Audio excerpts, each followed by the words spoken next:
Thank you again for coming to the Monroe County Dems and Indiana Rural Summit Intern Fundraiser. We wanted to first thank Sean so much for playing. Sean is also one of the many candidates that are here today. In a little bit, you will hear from those amazing candidates in our cohort that we hope to have interns very soon with your support and many other support in the community. And we wanted to start off by having a welcome by our very own Senator Yoder.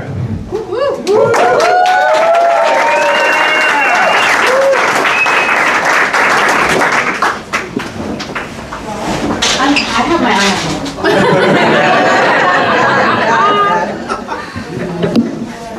Thank you. Thank you so much for inviting me here just to say a few words of welcome, of appreciation, and awe, because I know how difficult it is to put yourself out there and to run in your communities.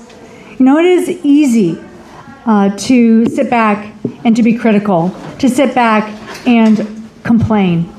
But it's a whole other brave act to put yourself out there and to take that step and say, I want to run to serve you in my community. So thank you for all of the work that you're doing to organize the rural communities, our small towns, our more suburban areas, and our just flat out rural communities throughout Indiana. So thank you, because that takes some real courage. So hats off to you. You know, as I've been thinking about what Hoosiers are saying, traveling throughout this state, and, you know, I've been sitting down with candidates, but also sitting down with constituents. Across the board, I think what we're hearing is some real uncertainty about what is going to happen tomorrow. When we have so many of our communities who are seeing their hospitals closing, their grocery prices rising, and then a state legislature that's really making it difficult to make ends meet again and again and again.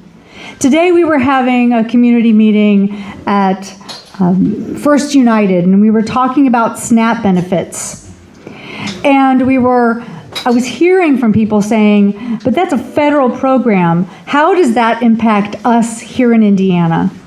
It impacts us directly here in Indiana because Indiana voted. Your state legislature voted. The supermajority voted not just to take away SNAP benefits from families, but now we're seeing, I'm not sure what happened, but so powerful. But now we're seeing really what Senate Bill 1 from this year is going to do. Senate Bill 1 from this year not only applied for a waiver from the federal government to say we want to put up higher guardrails for families to let fewer families to be able to access nutritious food, but we're going to begin policing not only the families that can access the food, but what they can access. And I think if you asked every single person in this room, you want families to be able to access healthy food, we'd all say, of course, yes, we want that. But here's the challenge. That waiver that Indiana, one of the first states in the United States to apply for, now will make it impossible for families to access certain kinds of food. And what's challenging about that, I know you can say, well, those are sugary beverages and sugary food. We don't want families accessing that. But the challenge is some of our mom and pop convenience stores, the retailers, those regulations are now so complicated on the SNAP benefits that are going to be qualified here in Indiana. The regulations and the hurdles are so complicated that many of our convenience stores are going to say, we're not going to be able to accept SNAP benefits anymore. And sadly, we've fought for so many years to get those retailers to accept SNAP benefits because so many of our communities, that's their access to food, period.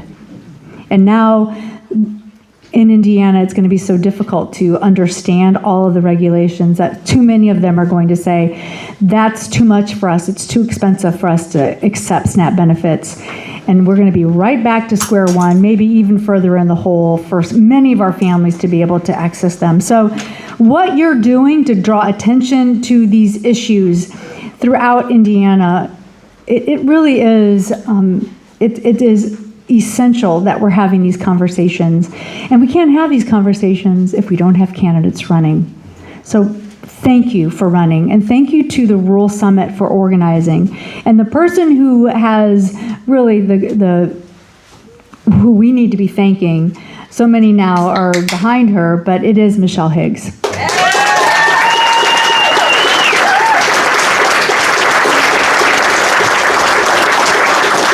Michelle Higgs, who last year did run for a House district and said, I'm going to organize, and I'm not just going to organize for myself.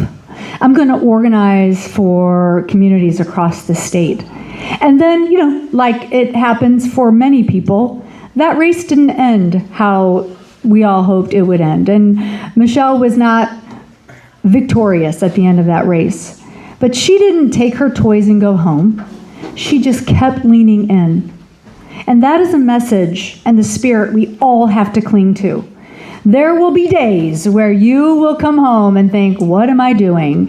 And maybe those who love you and are supporting you are feeling heavy, because running for office is a lot of work.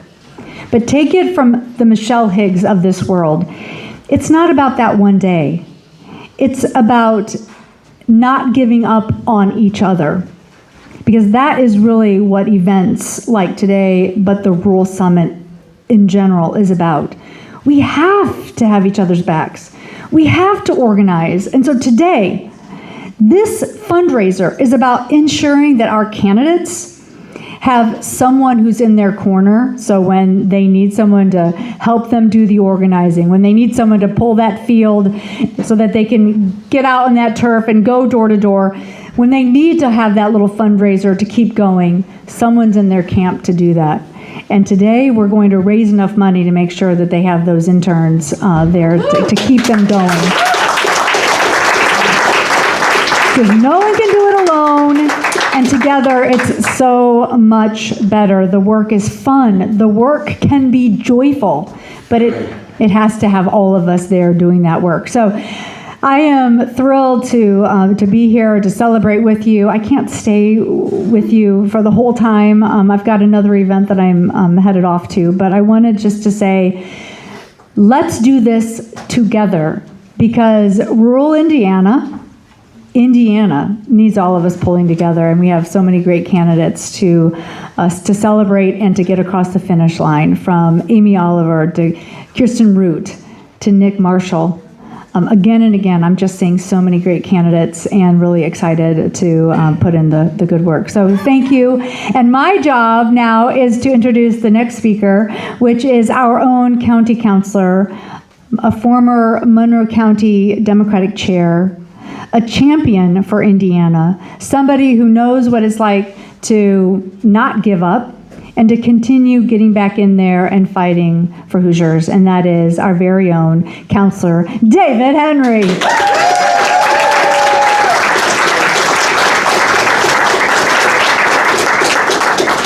Good afternoon, everybody. Welcome to Not Bloomington.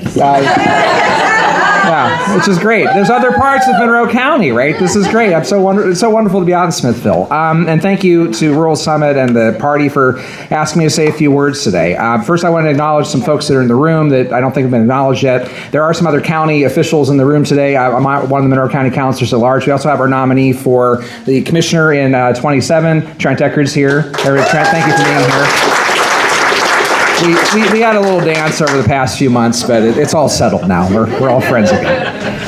But I wanted to take a moment to talk a little bit about how just amazing how far this has come in the past few years. And so when I was chairman of the Democratic Party here locally, Michelle was running for the 60 and came to me with this idea about this Rural Summit thing. I thought, well, is this another caucus? Because, gosh, what does this party need is another caucus, right?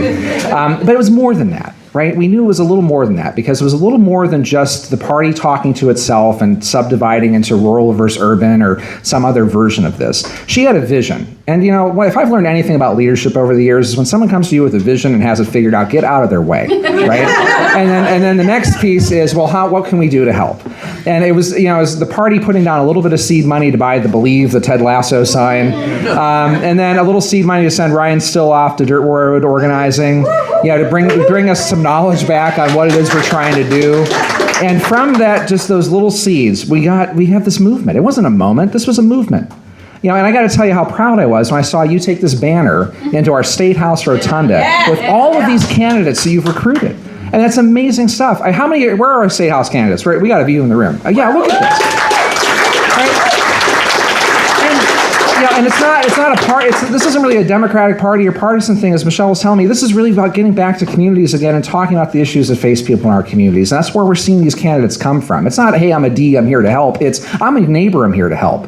And that is an important message we got to bring into our state in the next cycle here. You're all doing that work. And it started, a little point of pride. It started, a party headquarters in Monroe County with people like Michelle coming in and saying, what can we do to get to work? It's like, I'm going to get out of your way and let you do the good work. So thank you for that. Now, I am on county council here, and we have talked a little bit about what these real impacts are. And the folks in this room running for the State House to help make our jobs a lot easier in county government, boy, do we need your help.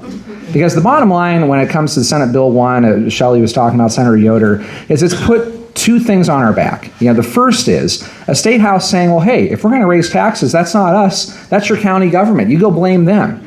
Pointing the finger down locally. And at the same time, putting the burden of paying for our county government on the back of wage earners instead of property owners, which has been the basis of county funding for 200 years in this state. So we're facing a place now where it's those folks that are working the hardest, they're going to be carrying the burden and paying for essential services in our communities. And we need people in the State House to send that message back up that that's not the way we do business here. It is regressive, it is wrong.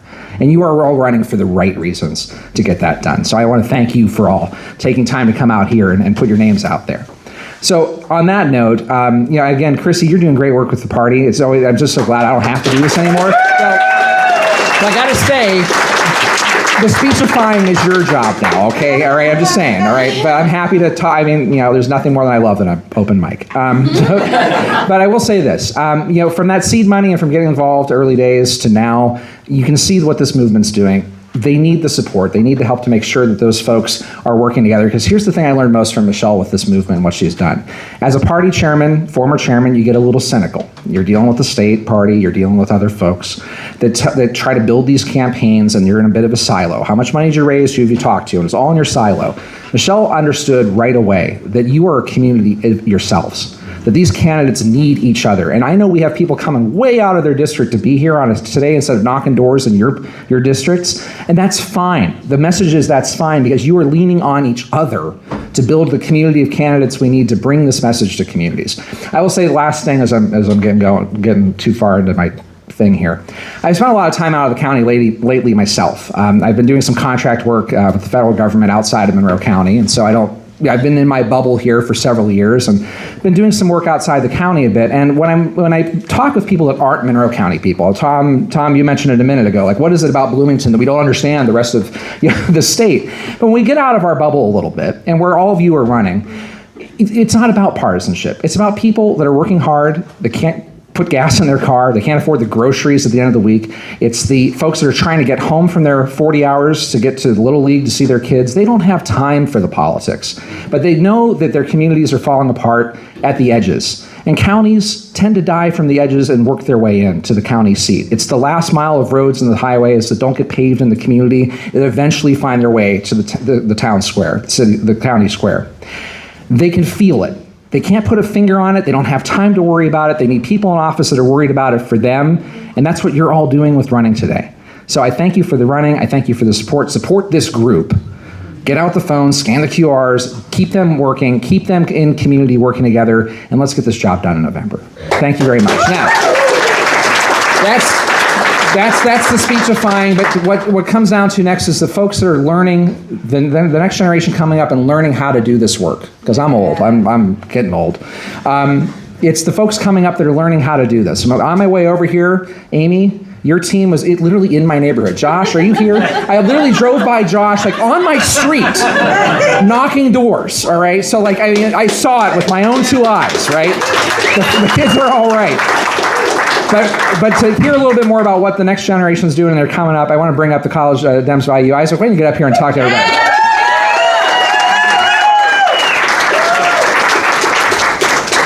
Thank you all for being here today. If you're in College Democrats or a former College Dems alumni, please stand up.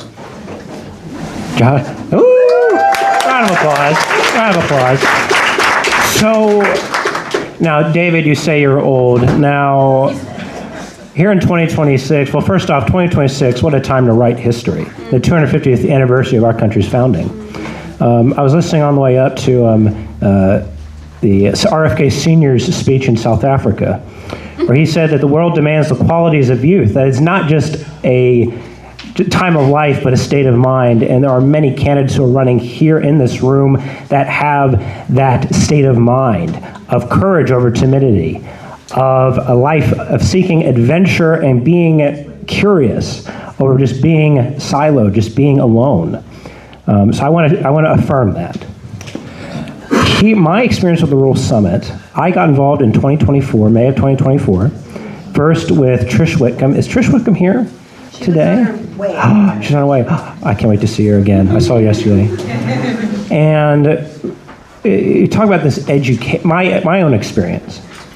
The education I had with the Rural Summit, going to parades, doing door knocking, not just in Thomas Horrocks in House District 62, which I'll be doing more of here in the fall, but also knocking doors in Seymour for Trish, and knocking doors for Michelle in Martinsville, and at least having this experience to get out of my own bubble and to learn and to build skills that have made me a better leader today, I feel, and to be curious about people all across this state, not just in the suburbs, not just in the cities, not just in rural Indiana, but everywhere, all Hoosiers. That's just a brief note that I have. And in that point, I can't say, it feels like when we're all at the State House, it feels like just yesterday. Yeah. It was literally just at the beginning of this year. And talk about someone with the state of mind, Michelle Higgs, to do the work, and the candidates in this room, and I just want to affirm that and say thank you for being here. And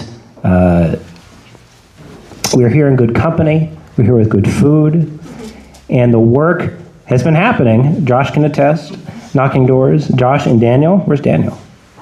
Oh, okay, I'll see him again. Daniel, yeah. The work is happening, but the work will begin tomorrow. It will be every single day up until Election Day and after. Because elections, to quote Neil Kinnock, who is leader of the British Labour Party, said elections are not won in weeks, they are won in years. And they are won in building the groundwork. So thank you all for being here today. Look forward to seeing you all here as we get on to victory in the fall. Trish Whitcomb, yeah! Woo! Just in the nick of time. I forgot about the time difference. Oh, you're all fair, understandable. Well, in that case, and now this is my fault. I don't know who I'm supposed to be introducing next here. Who? It's me. Is you? And talk about that person with the state of mind, Michelle Higgs.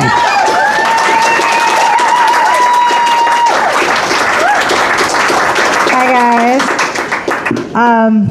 This is amazing just to see everybody here. Back in 2024, this movement started with a phone call. It started with a phone call to Ryan Still. It started with a phone call going, hey, do you think we could do such a thing? We had 3 candidates at the time. Thomas Horrocks in 62 was one of them. Michael Potter in 47, the Duck District. And we were talking about how do we meet this moment by building base, because really what the Rural Summit is, it is about base building.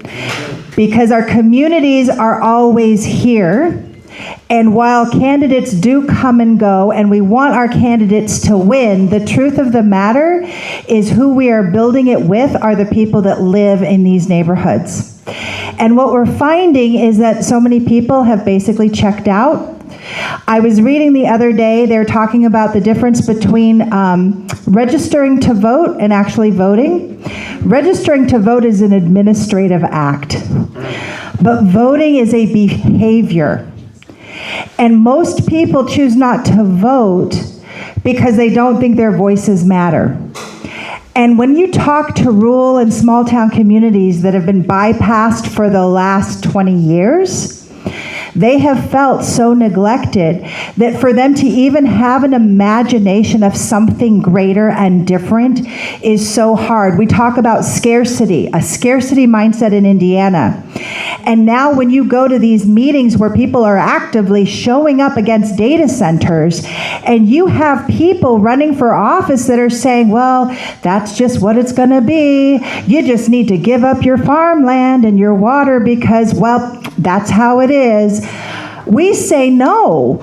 Everybody in this room is rising up in this moment because we are putting people first. People first. All right. So I get the great pleasure of introducing these candidates that are coming forward. They're doing the brave, hard thing.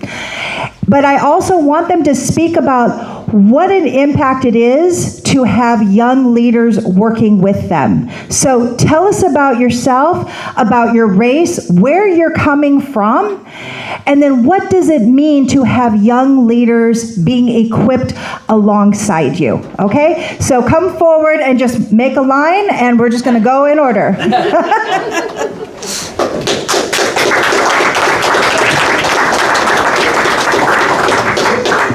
All right. I want to welcome you to my district, because that's where you're sitting right now, District 62. And I'm starting to really love Smithville, so it is such a great place here. So thank you all for being here. I am Amy Huffman Oliver. I am running for Indiana House District 62, and I feel quite confident at this point. We're doing a good job, doing what we need to do. So. We are, again, my district is all of Brown County. It is most of the rural parts of Monroe County, and then a small, very rural part of Jackson County. We have the luxury of being in Bloomington. So we have a great college Dems, thanks to Isaac, and then stand up my two young men in the back who have been working today. Thank you. Oh, yes, that's right. That's great. And then we have a couple other young men, both named Ben, who are our social media interns, and they, I don't know how to do that, right? I admit every day that I feel old. So technology, of course, is one of the number one things. But I also feel really lucky to have Josh and Daniel, because they did this district and said they did 5,000 doors in 2024. So I am absolutely thrilled to have them now. Because when Daniel does a street, he knows it, right? He's already been there, and that makes a lot. And they are doing it every single Saturday and Sunday since March. So it's really great. We had how many knocking doors today, Daniel? 6, 8, 7? 7 with you guys. I count, yeah. So they were all in Van Buren. My friend Rick and I were both here in Smithville, because I'm here in Smithville, and we're just doing the work. And it's funny because I've run a long time ago with my husband years ago, and running today, and the technology is different, but what you do is not any different, right? We're meeting people, and we're trying to meet their needs, and one-on-one conversations, and just getting out there and doing the work. So thank you all very much.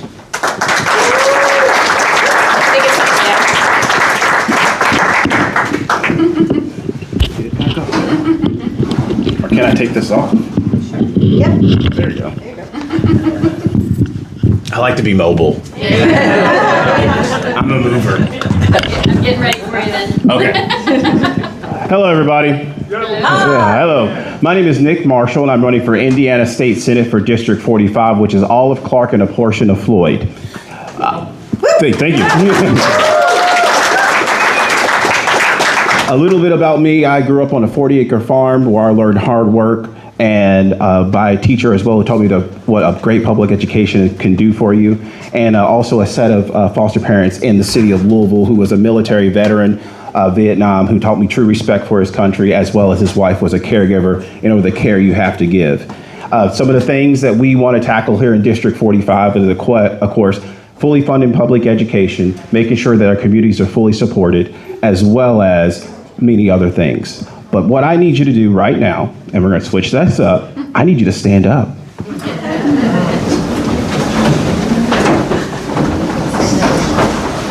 Now, I've already got you to change your position on my race. So listen, so I need you to truly listen to this. So I just spoke to one of the candidates over here, and this is the definition of what's happening in the state of Indiana. 5 of the 7 Republicans were voted out because they voted against redistricting, right? Yep. My opponent was banging on the Senate floor and wanting redistricting. He was the leader of it, but it failed. Now that those 5 have been voted out, and her opponent down here, we will see in a second, is one of those who got Trump endorsed, is going to be up there. So my opponent will try to be speaker. You know what's going to happen? They're going to redistrict, okay? He is also the co-author of Senate Bill 1 from last year and Senate Bill 1 this year. So, as Senator Yoder was talking about, you're going to get a wait list instead of getting health care. You're not going to be able to fill up your tank while they're filling up their bank accounts. This is what's going on in the state of Indiana, and this is why I need you to change and think about this race differently, because we have an opportunity to take down the potential Senate leader, okay? And we can do that. And what we have to do for our youth, to answer that question, after I ran for this office in 22, I didn't stop. There was a gentleman that came to me and said, I want to run for city council. I said, what do you need? I've got you. 24-year-old young gentleman. So we got him together. We were able to get him across the finish line. He was the highest vote getter in our city council and became city council president. That's what you have to do with youth. You have to show them the door and let them go through it and lead them the way through it. He is now going up for re-election in 27, and he may be thinking some other things as well, but no matter what, that is what we're supposed to do with our youth. We're supposed to show them the way. We're supposed to use these tools and traits and wisdom and knowledge that we have to let them be the next generation. That way, after I get up to the State House, there's somebody else behind me ready to go. So my name is Nick Marshall, and if you want to take down this potential Senate leader, wannabe Senate leader, you will go to HoosiersForNickMarshall.com. You will invest in the Rural Summit so we can get these interns for individuals and we can flip some of these districts. Thank you very much.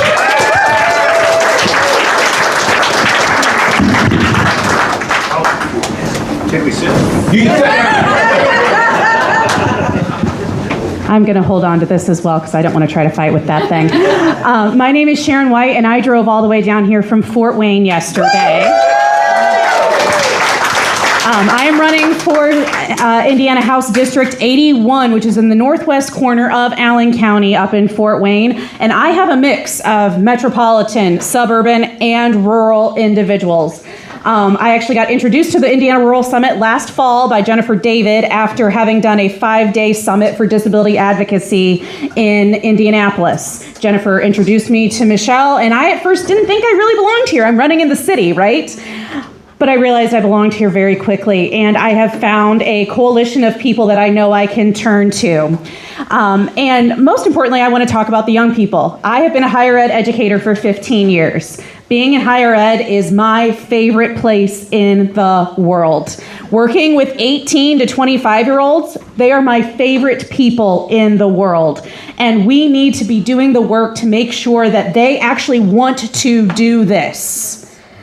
And right now, a lot of them are very disillusioned. We see Isaac and we see Zach, and so we see the gentleman in the back, and we forget that because they are part of our bubble. But the majority of these kids are that they don't want anything to do with this because they have watched what's happened for the last 10, 15, 20 years. So I started working with Zach and Isaac very quickly after joining the Indiana Rural Summit. We are trying to get a college gyms program up in the Allen County area. We are kind of a college gyms desert. And so we've been working together. I've had a lot of great talks with the two of them, and I can see the leadership that is coming up. I am so excited to get to work with everybody here in the Indiana Rural Summit.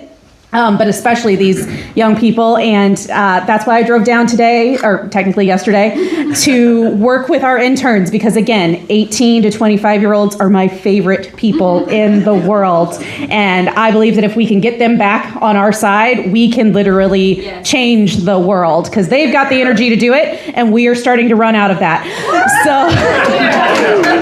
So if you are up a little bit closer to me, please come introduce yourselves. I'm glad to meet everybody, and I'm so glad that I had the opportunity to come down and meet all of you today.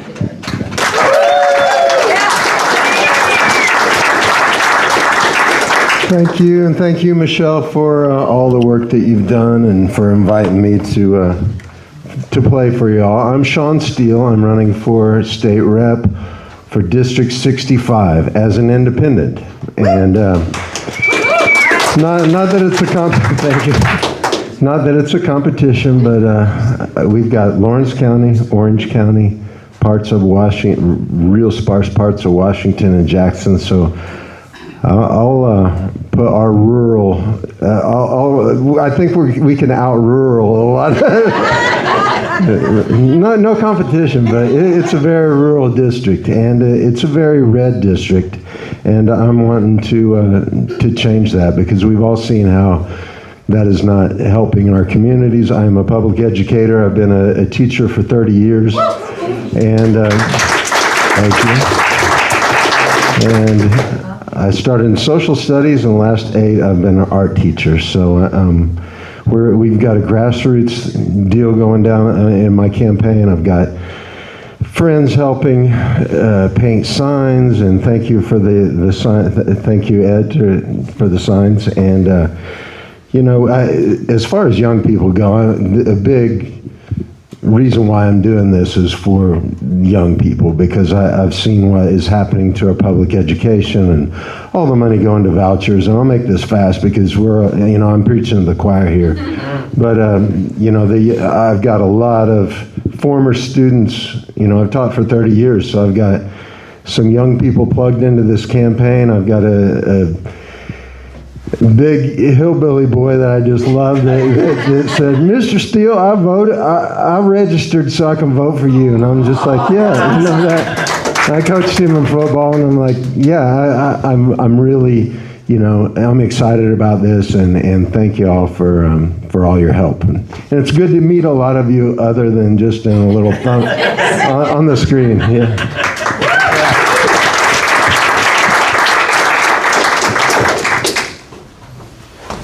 Pretty good.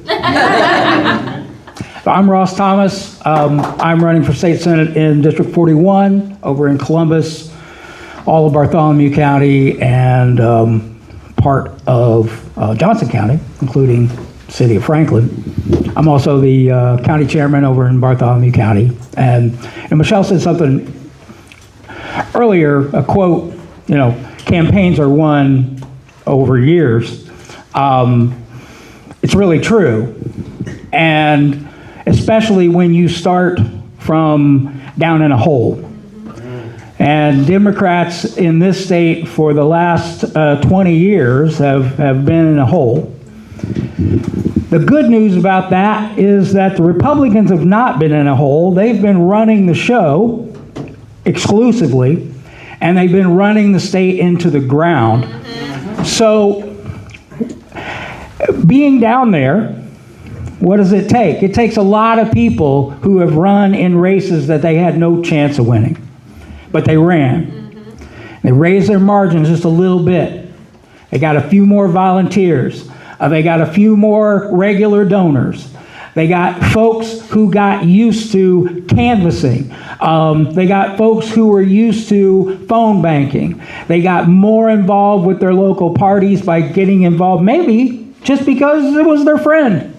They may not have even been political, but hey, my friend is running, I'm going to get involved. The next thing you know, that person is now active in politics and maybe even running themselves. So we've been doing this work. You all have been doing this work for a long time. Well, you know, the chickens have come home to roost.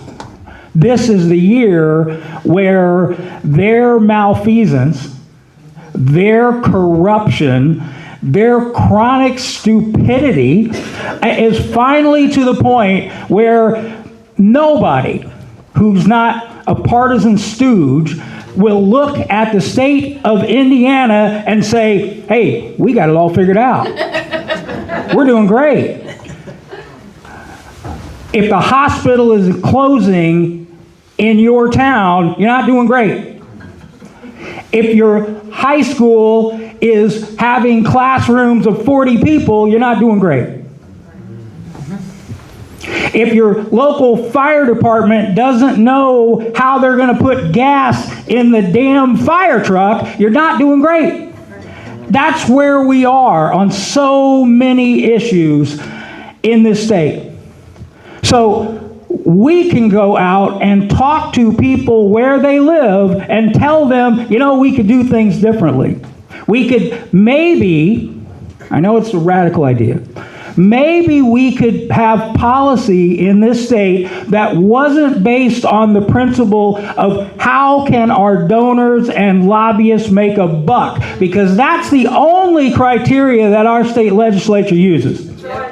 How can somebody make a buck? Whether it's vouchers, whether it's privatizing childcare, whether it's privatizing utilities, everything they can think of, the first thing is how can somebody make a buck? That's not what government should be. Government should be the collection of the community coming together and doing things that we can do as a group and not as individuals. It's as simple as that. Nobody wants to be overtaxed. But we can't live in a fantasy world that Republicans seem to live in to say nobody should pay any taxes and we should have the best of everything. It doesn't work that way. Nobody should be overtaxed. And what we see is, again, when we cut taxes in this state, we do it in such a way that the rich don't pay taxes, where the poor pay sales tax, the poor buy the lottery, the poor have to pay gas tax, whereas the rich, every deduction, everything you can get. We can change that, ladies and gentlemen. You all are the grassroots of that, coming together to help these candidates, because unlike past years, and I'm somebody who's run before in races where we weren't going to win, these are all races we can win. They really are. Believe it. You can believe it. These are all races we can win. So the interns, what a great time to be an intern. Because that's right. What a great time to be an intern. You're not pissing in the wind. All right? You're not. You're going to win.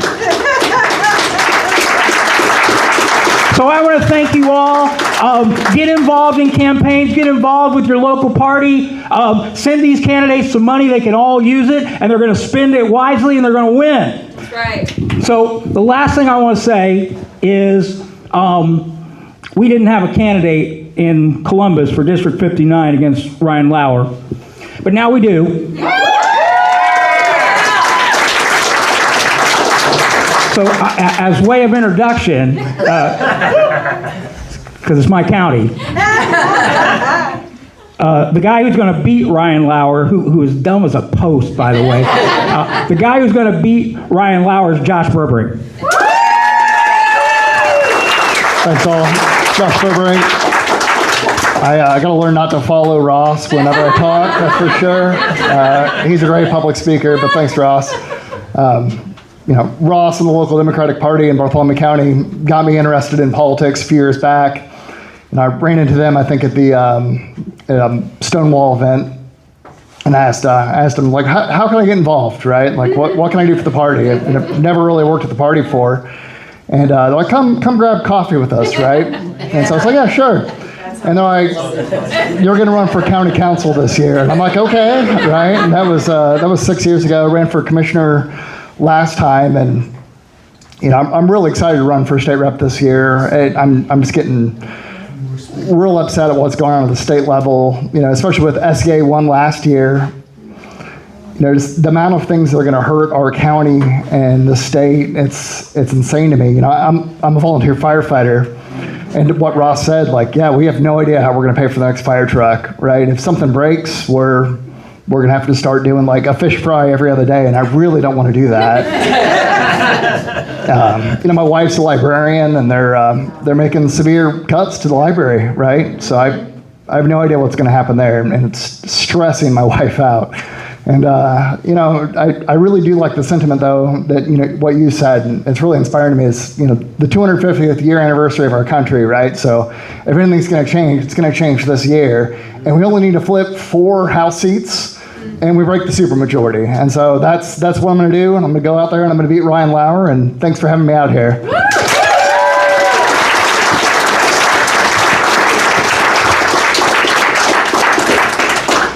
Hello. I'll get to my name, but the most important thing that you need to know about me is that in December I finished my master's in social work. No big deal, a lot of work. But what that means as a social worker is that I've been with people who have suffered. They have had a parent die, they've had a child die, they have had the worst day of their life. I've been the one who's shown up on your door, knocking, this isn't wood, but let's pretend. I've been the one who was there for DCS representing every system that has failed you, that has led up to DCS being involved. And what that means is that I have been on the front lines working with people and really hearing their hardships of I lost my job and now here I am with you showing up because my kid was left home alone for a job interview. I had my partner die and now here we are. I'm a single parent doing everything I can and it's not enough. Every single day it is not enough even though you're working 2 jobs. This last week, I had the fortune of working with our county coroner. I'm running for District 21, so that's Hamilton County, Tipton, and Howard. But I met with our county coroner, and he told me, you know what I really need? 3 more workers. And I was like, oh, that should be doable, right? You're the coroner. When people die, that's kind of your thing. You have to deal with that. They've had an 85% increase in deaths within our county since last year. The year before that, it was a 45% increase. And he was told, you cannot hire anybody this year, next year, more than likely the year after that because of bills like SEA 1. So if you don't know, Westfield is rapidly growing. That's within my district. We're just under 400,000 people now. But with that comes a lot of death. And in my head, I was like, of course, they have to prioritize that. But we're spending closer to $15 million now on a training center for police. So what the coroner said to me was, 30 years ago, all of these people found out Westfield's pretty cool, and they decided to move here. Well, those healthy young people are dying, and now here I am with my fridges full, unable to take care of them, unable to take care of my constituents because he is elected as well, and I'm still being told that it's not enough. And he is being told repeatedly that there's nothing he can do. We can't afford it, guys. We have to make sure Walmart gets $17 million in rebates up next year. How are we going to take care of these billionaires? How are we going to do that? That's our priority. As Nick mentioned, I am running in one of the Trump-endorsed candidate races, so that is quite an honor. Jim Buck was there since 1994, so now I have the honor of really embarrassing the Republican Party.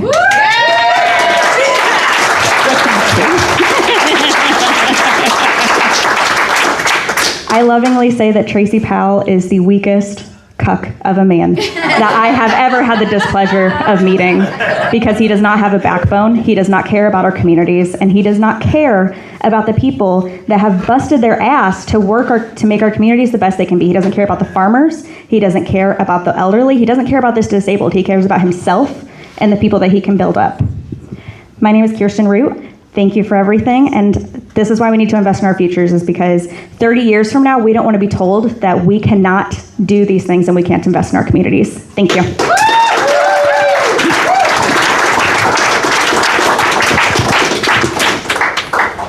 Hi, I'm Brad Meyer. I'm running for the U.S. House of Representatives in the 9th here.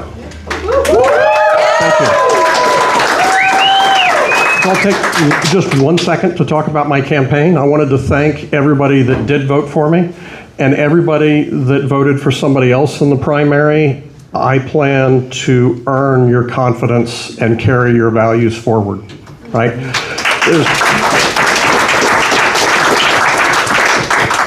In primaries and competitions, we have differences of opinion. We need to highlight those differences, but when it's done, we need to pull together. Right? And when I walked in, who did I see? I saw Trent and I saw David, standing right next to each other. Right? The competition is over, we pull together as one, and then we bring our message forward. Right? So you started by asking, you said, talk about having young people on the campaign and the power. And when I was looking at the primary, more people 80 years and older voted in the primary than 34 and under in the previous primary. Okay, it's bad, and people have been going to me and say, oh, you need to get on TikTok, right?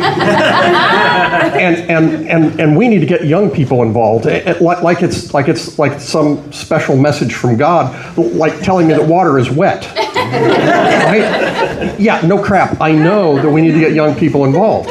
So the question is, there's a thing in, all right, this is why I don't get invited to a lot of parties. I almost went off into a thing about manufacturing philosophy.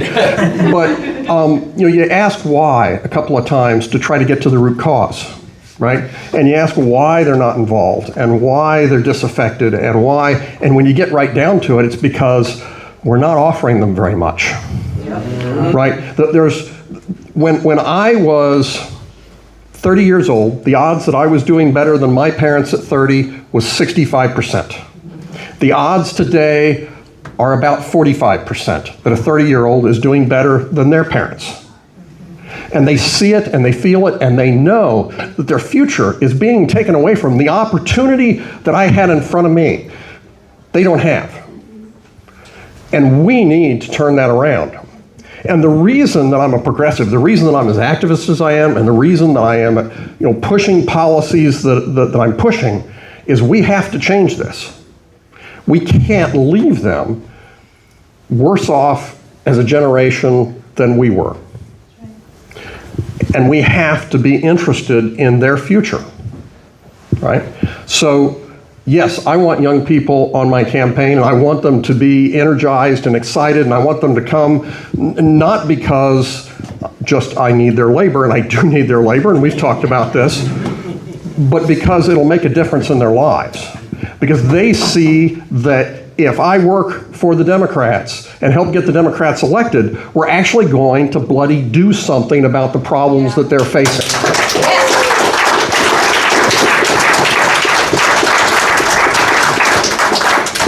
So then I want to turn my attentions a little bit to, and we were all singing Michelle's praises, and I've done that publicly elsewhere, so I'm not going to talk too much about that. But I want to talk about why the Rural Summit is important to me, right? So one of the things that people did when I started running, I'm going to use you as my foil, they said, you need to go to the major counties, right? Here are the major counties where all the Democrats are, and just concentrate there, just there. And they listed 3 counties. Monroe's one of them, and I live there, and that's nice because I don't have to drive very far. But we've got 18 counties in my district. It's Monroe County, down to the river, and Monroe County, across to the Ohio. It's 18 counties. 15 of them are rural.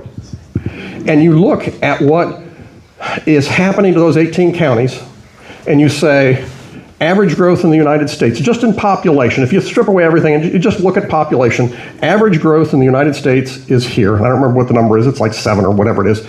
Average growth in Indiana is less. 15 of those counties in my district are under the average growth.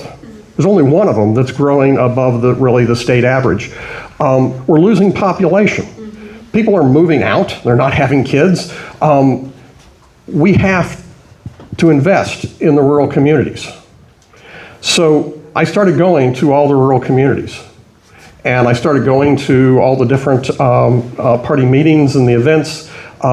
And it's been a self-fulfilling prophecy. As we pull back and just concentrate in the cities, we have ceded all of the discussion to the Republicans in the rural districts.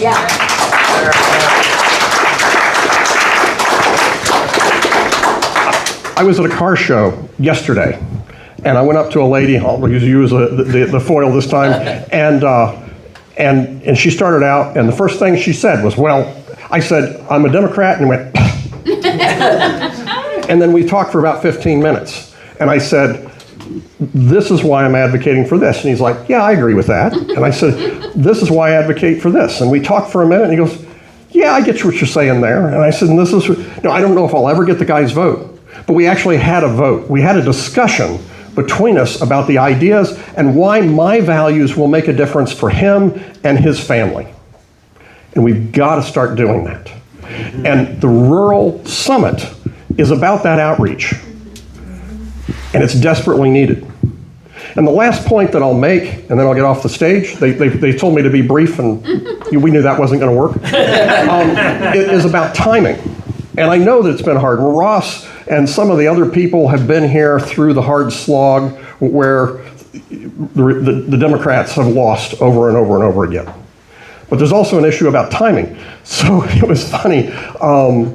I think you were talking about, that Trish Whitcomb, and I walked out in the hall, and she was coming up the hall, and I said, get in there now, right? Because if you walk in, it's going to make a big impact. And that's exactly what happened, right? Because she was going to talk to, she was like, Brad, come here. I said, stop, you need to get your butt in there, right? Because it's going to make an impact. It's all about timing. And when, a year ago, I went to one of my first protests after I declared as a candidate, and that was in Jefferson County. And they started these chalk things where they'd put chalk marks, hash and bars, every time somebody flipped them off or rolled coal or said inappropriate things, right? And then another list of when people honked and waved and smiled and cheered them on, right? And the first time they did that, it was all negative comments. And just a few nice comments. And after month, as they showed courage, as they demonstrated and modeled courage for that community, it almost completely flipped. And it was like 5 to 7 to 1, 5 to 7 times more positive, reinforcing comments than negative. Things are beginning to change. People are beginning to see and understand that the policies that we've been advocating are in their best interest. And now is the time that the iron is hot. And now we need to strike it. Thank you.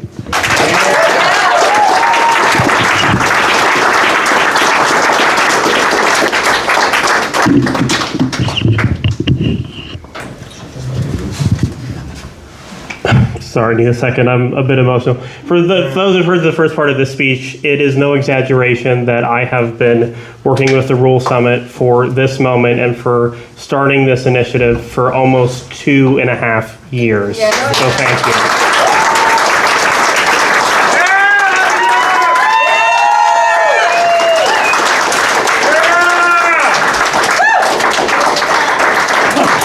Before I give a few remarks, I do want to give out some thank yous first to Michelle and our entire core cohort that is here. Thank you so much. It has been truly a blessing and has propelled me to work harder and harder as a part of an incredible family and group of people. So thank you. And to our candidates who are getting the interns, thank you from moving from a fledgling group of 3 to 12 candidates in 2024 to 63 state house or state senate candidates in our network. It has been an incredible feeling this year.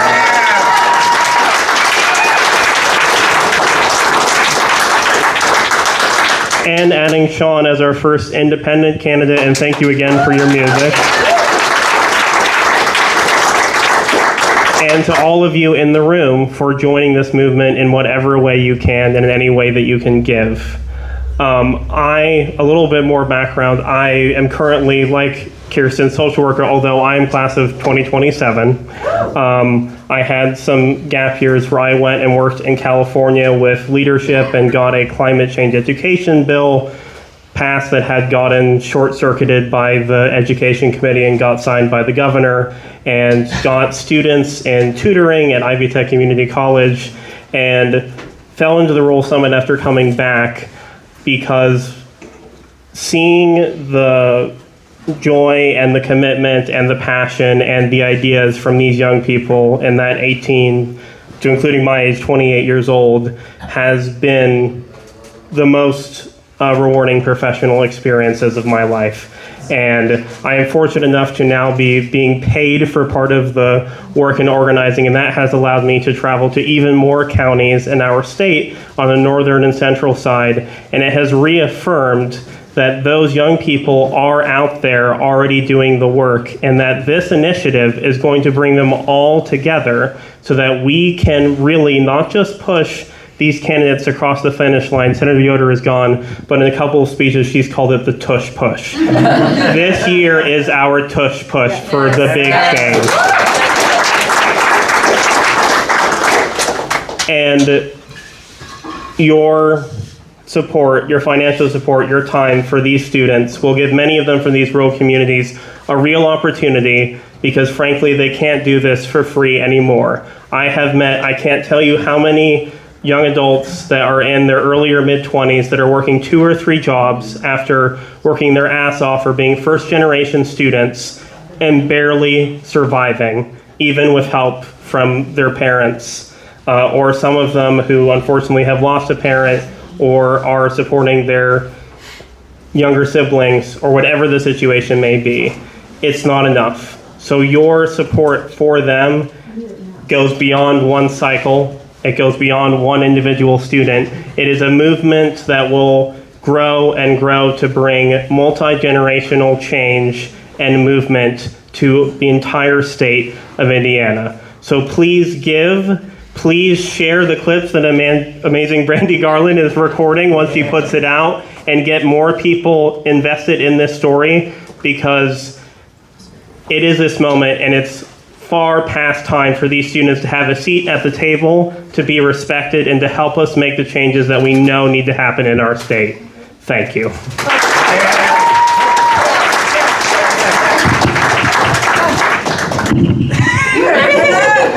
You didn't think I could be here without asking for more money? Okay. All right, you guys, I know I was late, but I was in the Central Time Zone down in Rome, Indiana. And so here I am with no makeup and everything else. Everybody, and I mean everybody, open up your wallet, pull out a $1 bill, a $5 bill, a $10 bill. Well, I'm serious, whatever you've got, and I know you've got something. 50 cents. You know, we don't take pennies because nobody takes them anymore. Oh, yes, you can also give with the QR code, and Jane Silva has already upped the ante with her very generous check. Kind of reminds me of the Indianapolis 500. So I'm going to come around and I'm going to shame you until you give at least $1 to this wonderful program, because these people have worked so hard and they are going to continue to work so hard, and they are doing this for you. So come here. Keep talking, keep them up.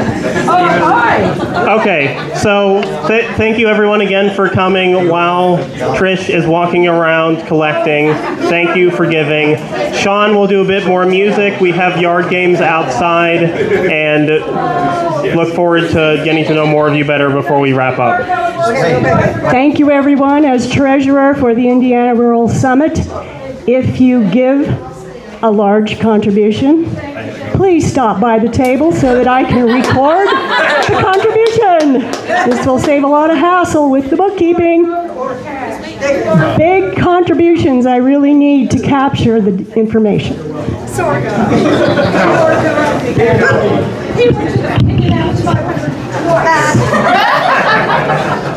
All right. I'm a real college student.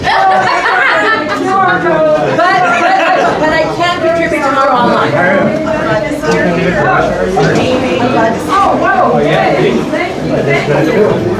Oh, I don't want to spill it. Thank you. Yes, good.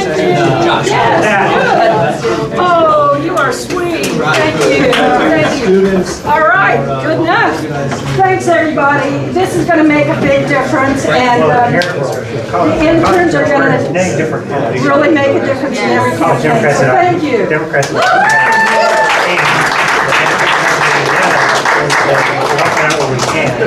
And then with the little summit hat, all these others. So we're in different hats. There's more